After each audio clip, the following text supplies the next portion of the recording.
We say, I just give my marriage to God. I'm trusting him with it. Whatever his will is, well, his will is for your marriage to be restored. But faith without works is dead. But what happens is we've been doing it the wrong way. It doesn't work. It's not even biblical. So we give up. You just got to be coachable.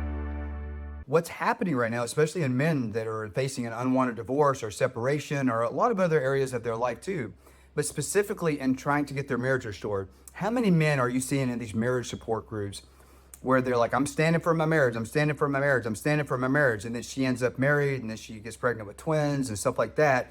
Because what's happening is it looks like they're still standing for their marriage, but in reality, what's really happening is that the enemy actually successfully stole their marriage. He won the battle and they're letting him win the war because out of ignorance and out of deception, where the enemy has a foothold in the church, we've been deceived into believing that it's enough to just sit and look at the wall. Like where the Israelites marched around the walls of Jericho 7 times over the course of 7 days.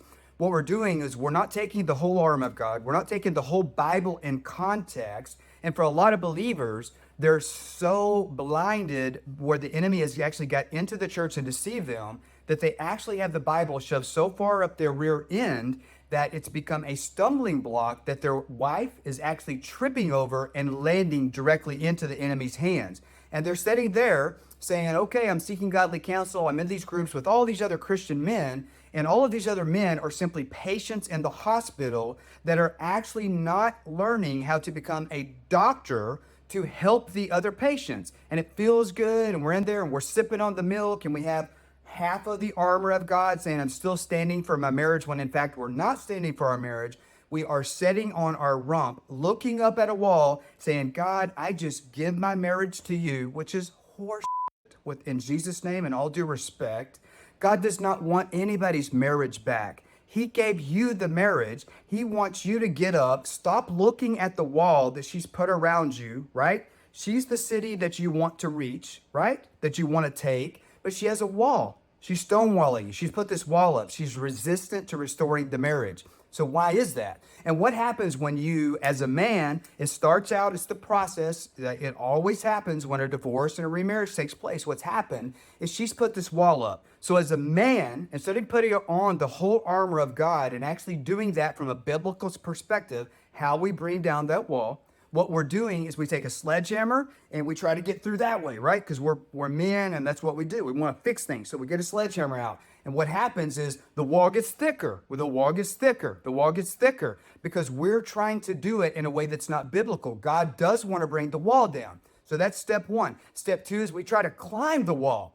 And as we're climbing over the wall, we're trying to get her to like wake up and see what's going on, right? Because we've run to Jesus and she's run from Jesus. And we want her to see how destructive this is, how the suicide rates for our children are going to go up, how the failure for her next relationship increases by another 33%. So now if she's in a new marriage or you're in a new marriage, the likelihood of that succeeding is only 33%. That's why God calls a second marriage the act of a second marriage. You're supposed to repent of adultery in most cases. It doesn't mean it's an adulterous marriage. It means God wants you to acknowledge your mistakes so you don't do them again. So let's go back to the wall for a second. You're climbing over the wall, trying to get through it to her, trying to talk some sense into her.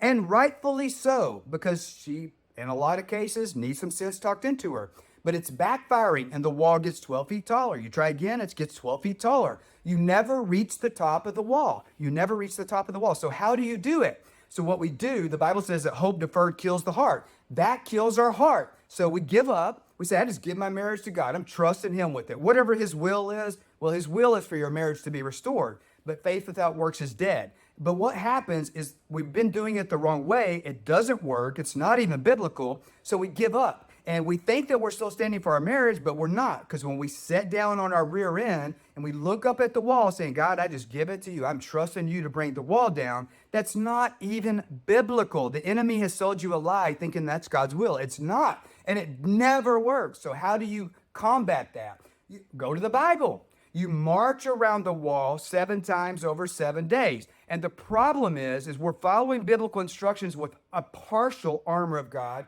whereas it says seek godly counsel, right? Forsake not the fellowship with your brothers or sisters and seek godly counsel. So what we do, oftentimes what I did was I went to my best friend that also is a pastor, an amazing person, and he's a godly man. but he wasn't the godly counsel that I needed. He counseled my marriage for 2 years, but it didn't work. It was having the opposite effect and it was making things worse. Why didn't it work? He's a godly man. He knows the Bible.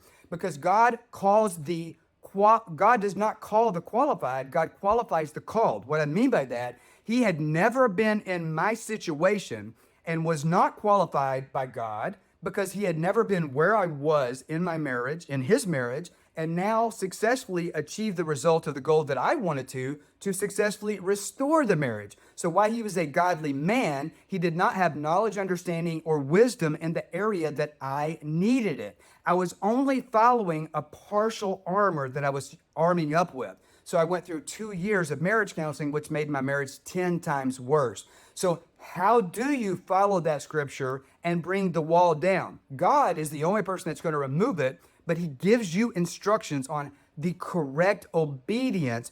Find somebody who has been in your shoes. They are currently where you want to be. That person is the only person that's qualified by God because they have been through it. Now, they know the same wall that she's put up because their wife put the wall up. The difference is this person, which I'm one of those people, I understand where the path is to walk around the wall, the timing of how you walk around the wall. See, it's not just enough to know where's the path to walk around the wall. That's only part of it.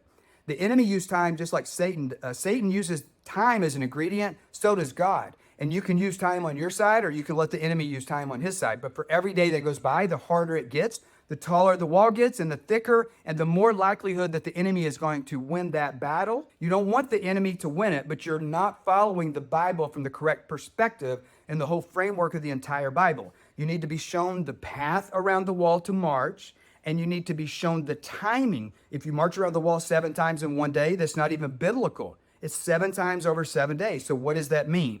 I can explain that in another video, but I hope this is landing with you that giving your marriage to God is not God's will.